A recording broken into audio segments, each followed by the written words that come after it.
Hello, in this video I want to show you how to remove a passkey from your Xbox One S. So in order to do this we'll need to open our settings, and from here be sure that you're in a general tab. Now let's move to online and safety and family. From here enter your passkey. So for me it's just the left key all the time. Now scroll down to find family settings and open them. Now go for my sign in and security, then click on my choose your sign in and security preferences, and here select no barriers.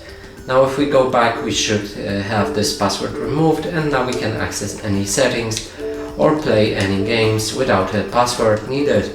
And that's it for this video. Hope you like it. Please consider subscribing to our channel, leave a like and a comment below.